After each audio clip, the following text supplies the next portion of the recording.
Hello everyone, it is Joe here from OmniPoke, the channel that brings you guys everything Pokemon.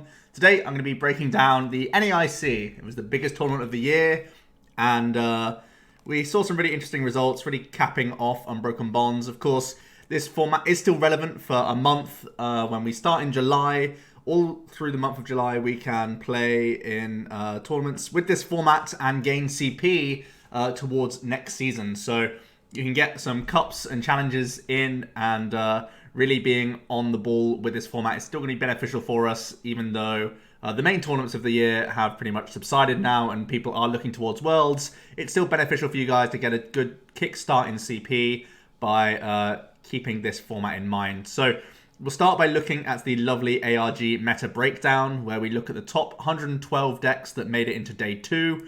Then we can also have a look at the overall decks that were played, because we have that breakdown from Arcanine Labs. And then we'll look at the top 8 deck lists and discuss them in detail. So, looking at the top decks that made it into Day 2, Pikarom was the most successful deck. 24% of the Day 2 was Pikarom. Reshizard variants, these are all the builds combined into one. A combination of Greens, Zard, as well as Jirachi, Reshizard. So the two tag team decks really doing very well. Stalling variants took up 7%. Then we see Zoroark Dugong Persian, the most popular Zoroark variant of the bunch. Although there are a lot of different variants all doing reasonably well. The Dugong build, which was of course the list that took down the entire event, was pretty popular. I know Ivanov obviously piloted it himself, but also did a very good article on Poker Beach about the archetype. I believe it was just a week before the event, and talking about why he liked the list, and obviously it paid off. But I can imagine a few other people would have seen that and taken note and tried to play it themselves. Zapdos Beast still hanging on in there. Ultra Malamar did pretty well, to be honest. It kind of made a bit of a comeback in this tournament. There are some dedicated Malamar players out there who piloted it to good finishes. And yeah, it's an interesting one, Mali. It never really has like a big following, but there are there's like that small cult number of people who will always pilot it and take it deep into tournaments. Umbreon Spiritomb, after seeing Grant Manley pop up with it, we of course saw that a bit again. Even on stream, we saw Hunter Butler playing this to a top 8 finish, which was pretty impressive stuff. Adding in that Honchkrow to have really good Weezing and Zoro matchups was definitely a key reason why this did very well. Other Zoroark-based builds, just pure Persian, Zoroark Silvally, and of course the Naganadel GX build of Zoro was like the big takeaway from this tournament. Naga being able to use its GX attack just off of one triple acceleration. We saw over and over again on stream, starting on round 1, where we saw Pedro do it against Rahul. It's just really awesome. Setting the game to 3 prizes apiece. That means if you have a slower Zoroark start, you can still catch up on prizes if the opponent starts to go ahead. And it means that essentially when you're up against tag team decks, all you need to do is hit them once, then Stinger, then finish off that one tag team and win the game. And essentially winning the game in 3 attacks total is a great deal for you, whilst also setting the opponent sometimes backwards on prize cards. If they've been hitting through Zoruas and hitting through other GXs, you don't care because you can just Stinger them back, essentially, to at least buy yourself 1 turn to win the game. So that Naga going into Zoroark really has changed the game, and it really is an insane option to have in here. Really good against Stall, really good against like Weezing, really good against these tag team decks. Like the Stinger's just versatile and very strong for giving yourself amazing outs to win the game. It's even good against like Shedinja Control, because then you only need to like Guzma them like once or twice and you've won the game. So it's like pretty insane, to be honest. That Naga is really awesome. Really cool include that we saw there. Blacephalon still did pretty well. Weezing, Quagnag, Baby Blounds made it in there, that made it all the way to top 8. A handful of other decks. There was a Stunfisk. There was, of course... Oh, so Stunfisk is separate to the Umbreon Spiritomb, I guess. We see Gramble, Nidoqueen, and Shedinja as well, making a few of those things in the other category there, which is pretty interesting. But overall, the tale was Pikarom did very well, as did Reshizard. And then Zoroark, if you can combine these all together, 4, 8, 12... 16, 17, 18%. So the Zoroarks in general did slightly better than the Reshizard. And then, yeah, Zapdos still creeping in there as well, not doing too badly. So pretty much the expected stuff, still doing very well. Pikarom outweighing Reshizard is definitely an interesting thing to see.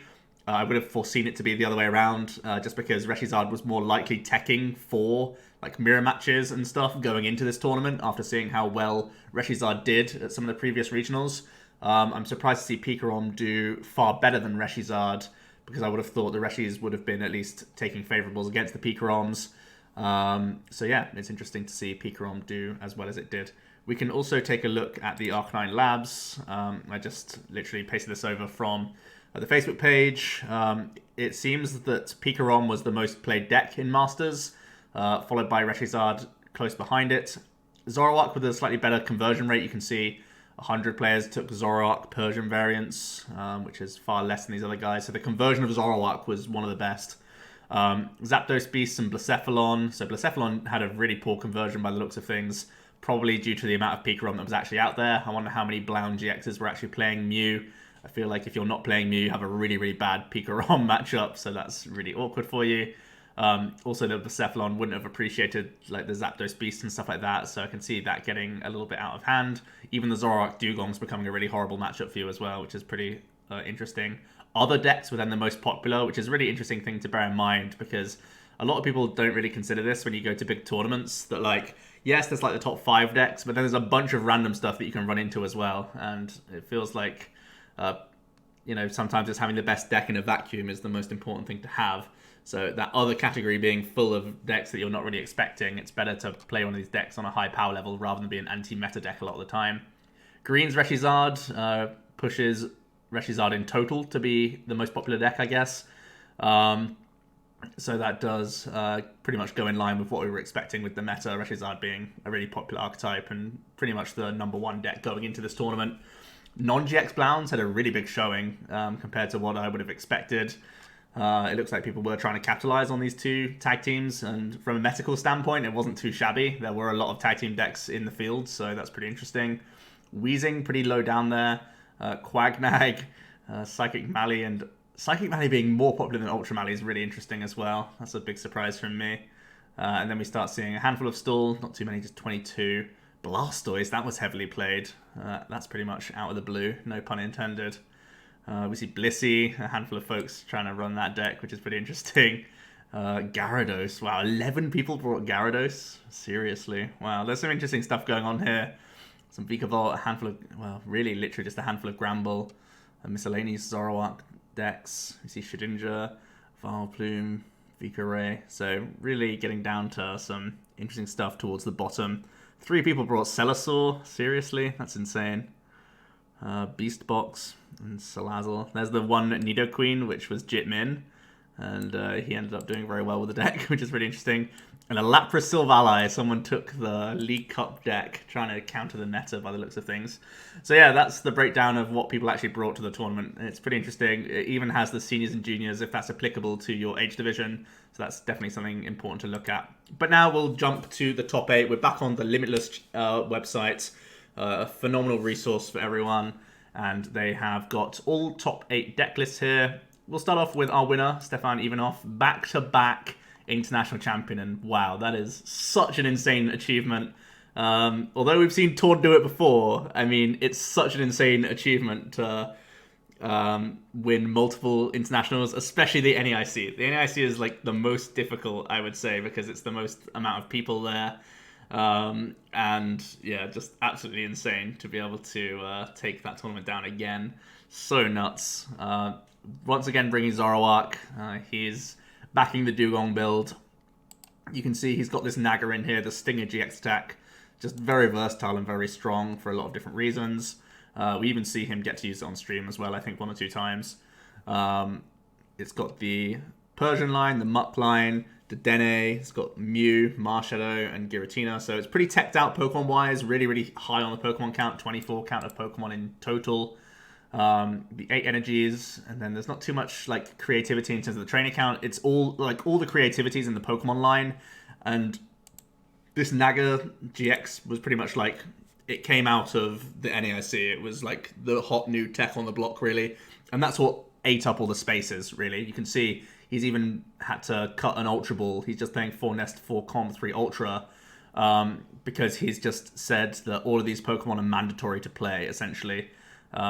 Choosing to play a second Lele over third Ultra Ball, I guess, is the only real like thing you can really point towards for a space there. Playing double Rescue Stretcher as well, so trying to recover the key pieces when you have to, especially when things like Meowth and Poipole get targeted early. Grimer gets targeted early sometimes, you know. Oh no, he's not even playing Grimer, he's just playing Ditto Muck. So it's just like Meowth and Poipole, they get targeted really early sometimes, and you just want to have instant Stretcher to get them back into play quickly, which is nice. But yeah, a very straightforward trainer build, just because the Pokemon absorb so much space, really. Then we see Emery Taylor. He was with Pikarom, and it's a similar Pikarom to what we've come to expect, really. It's the Marshadow Dedenne heavy build. He does play a couple interesting Pokemon techs, though. Raikou is a great tech for Zapdos. Wobbuffet is a great tech for mirror matches, and I honestly think the Shady Tail Wob was an amazing, amazing play for the tournament. You could see how many Pikaroms actually turned up, and being mirror teched is so insane. This is even amazing against Zapdos players because they can't Coco GX you very easily, so nice basic techs, I think, in his list. Really, really good choices, I would say. He's playing the Stretcher, so you can like try and get as many Zapdos and Raikou rolling in Zapdos mirror matches, which is really nice for him. He's playing the Radars, the Nestballs. Yeah, very, very simple shell, once again. It's very similar to that initial shell that we saw back in, was it Madison Regionals? I can't remember what Regionals it was, with Xander and Rahul and all those other guys who piloted it to good finishes. So essentially just taking out like the Stealthy Hood and like one or two other tech cards and changing them for tech basics for Mirror, which was a huge, like a really, really good choice. And also two Zapdos techs, really. With Wob and Raikou, you're pretty heavily tech for Zapdos, so pretty good call, I would say, from Emery. Really, really, really impressive list. I like this build a lot. I think going forward, it's a smart one to take on board. I've played Raikou at Bristol Regionals, and I was super impressed with its results. I played Absol Raikou, and you just carried Zapdos matchups. It was actually silly how difficult it was for people to get around that stuff. So even just jamming the one Raikou, I think, is valuable. We saw a Baby Blounds piloted by Nathaniel to a top 4 finish, which is by far and away like the most impressive result this deck has had in this format. Playing the greens base build, adding in one Blacephalon GX as well as one Victini Prism Star for some like reload options, which is interesting. But yeah, it's just playing the 4 greens, 4 Welder, 1 Bill's Analysis, and 1 Guzma, as well as the Lucamine Prism Star to try and buy yourself a free turn. From there, it's just playing the regular stuff, really. Nothing too out of the ordinary. This is just like, you know, the original Japanese list that we first saw and wrote off and said was bad and all that, whatever else. Interestingly, only playing 2 stadiums, 1 Ultra Space, 1 Heat Factory. Usually you'd expect to see more Ultra Space. Instead, he's playing the 4 Nest Ball over that. So not a huge amount of like counter stadium play, which is a surprising choice from me. I probably would flip-flop a Nest and Ultra Space personally. But other than that, like, you can't really question much else. Playing the 3 Retrieval, the 3 Acrobike. It's just like, it's just the beginner Blacephalon that everyone started out with and then wrote off. It's just, in this case, he's been able to pilot it to success with essentially like 1 edition of a Bill's Analysis is like the only change for this list, which is insane. So yeah. Kasaraga, one of our previous world champions, piloting Pikarom. He again is playing this Dedenne Marshadow engine. Everyone, well, he's also playing the Jirachi as well, so he's got all of the pieces for the engine going together here. So he's obviously made space for the escape boards, switch, double rope. So he's more like traditional, I guess, more towards the like Gustavo, Wada line of Pokemon that we saw at the EUIC. Just a bunch of support Pokemon, really. Triple Zapdos to be non-GX in matchups where he has to be. But yeah, has the 1 Radar to try and like Volkner out, etc. So yeah, he is kind of like hybridized Zapdos with double Pikarom when he has to go all in. He's got the Aether Paradise to maybe make him a little bit bulkier against some Zards, which is an interesting choice. So yeah, it's a nice alternative list. I think personally, I really just like Emery's choices over anything else, but Jirachi is still obviously a really good card for helping you get there, so I can't argue with either list, really. Martin Yanis was the highest placing Malamar player. He's been playing Malamar all season, from what I can recall. Well, for a large portion of this season. I think definitely since Unbroken Bonds came out, and I think throughout Team Up as well. He's been playing Malamar a long time, so he's a real Mali expert. He's playing the 2 Ultra, the 2 Tina, 1 Gengar Mimi. I know this is personally a card that he really likes because he combines it with the Acerola in his list as well. He's playing Marshala GX, Double, Jirachi, and Lele. I think at this point, this is just like a pure like Yanis list that he's tested and played like a whole bunch. I think there's been like basically no changes to his list for a long time. He's playing the triple Erica's Hospitality in his deck, just with a 1 Cynthia, 1 Ace, 4 Switch. So I can't really question these counts because I know that he's put in so much time with Malamar. So I'm just going to take it as read that this is like a great list to take and just use. And again, Yanis is just like a really impressive player. And yeah, I like his Mali list. I think it's a good one to take and learn pretty much because he's had a lot of success with Ultra Mali like throughout the season. Magnus, he played Zapdos. He's playing the Beast build, of course. He's sticking to what he played in Sweden, I guess. I think he won Sweden with this deck, right? So yeah, or at least very similar. So he's basically stuck to his guns with the basic energy build, with the double Viridian and the 3 fighting, 1 psychic.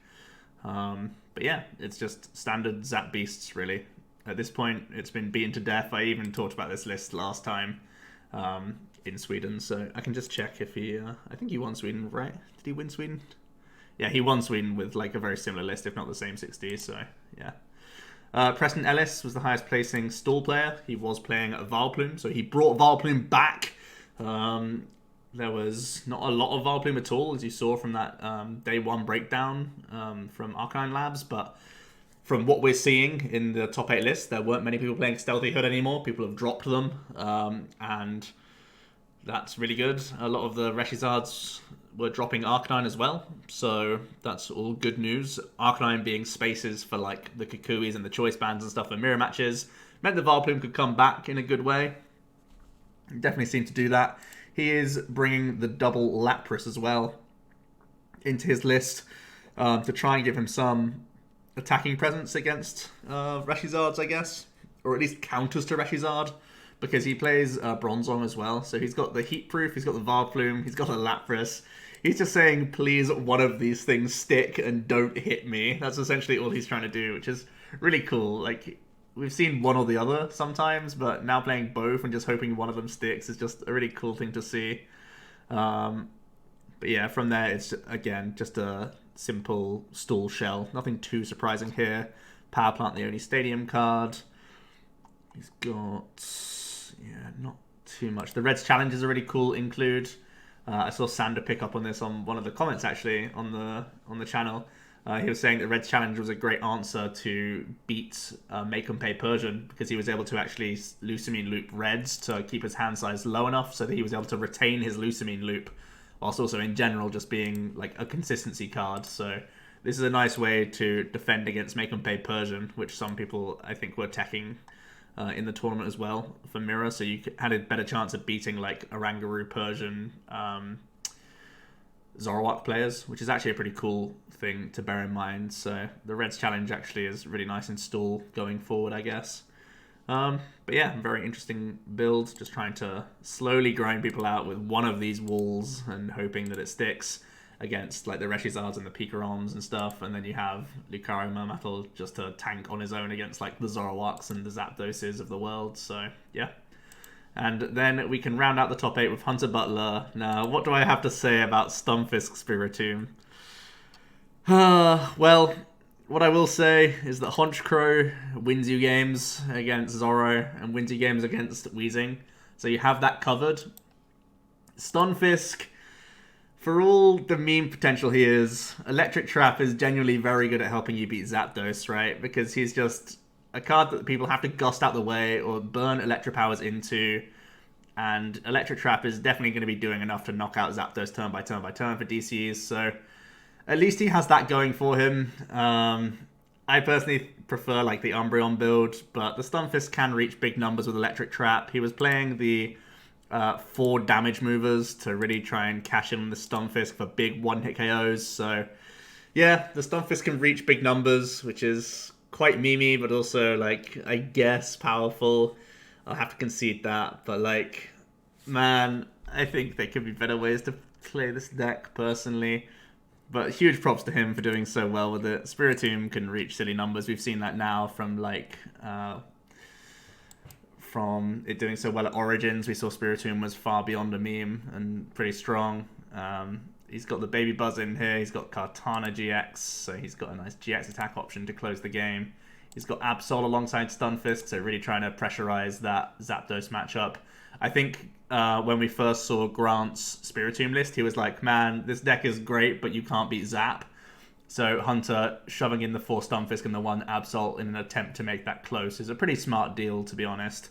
So I'm not like super against the addition of Stunfisk, seeing as though, like, if you think about this card being in here for Zapdos and then also just having that 1-hit KO option in other matchups, I guess it's like reasonable to consider it from there. But yeah, like, it does take up a lot of spaces as well because he's playing like 4 Electro Powers, 4 damage movers, so it does take up a lot of room. I like the black market. Obviously, it's a like busted stadium if it ever sticks. It's got the shrines going on as well for extra pressure against opposing GXs. So yeah, I mean, very interesting list. I think we've seen at this point that Spiritomb in combination with Honchkrow is just like a very good way at dealing with. Well, Spiritomb deals with the tag teams, Honchkrow deals with Weezing and Zoro, and then the Stunfisk Absol is Hunter's way of trying to improve the Zapdos matchup. And in that regard, you then like piece together ways to beat every deck in the format, like in theory, right? So it's a pretty cool like anti-meta toolbox deck, I guess, that he's come up with. Not sure about all the card decisions, like the 4 damage mover, 4 Stunfisk is very, very high.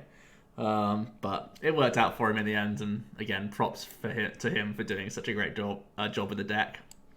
It's such a big tournament. Just having the stones to play that at the NAIC itself is just so awesome from him. So yeah, it was cool to see him on stream as well so often. We got to follow his progression throughout the tournament, which was awesome as well. So yeah, that's going to be it for the top 8, guys. And yeah, that closes out the NAIC once again. If you want to be playing for the next month before the Unified Mindset comes out, you can still grab yourself some CP for next season. So definitely do take these tournament results on board. I think if you're playing Arawak, Naga is the way to go. You got a couple good options of Pikarom. We didn't see any Reshizard make top 8, but Burt Walters did get 9th on Resistance. I believe he had the record to make top 8, and he played a Greens Reshizard build.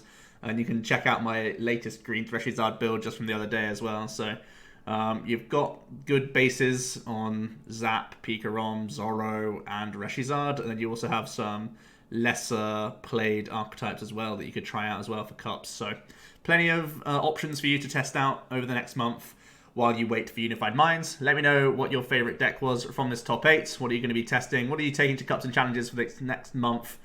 And how are you going to get a head start for the next season? I'll hear it all down below. Thanks for watching, guys, and I'll see you tomorrow for another video.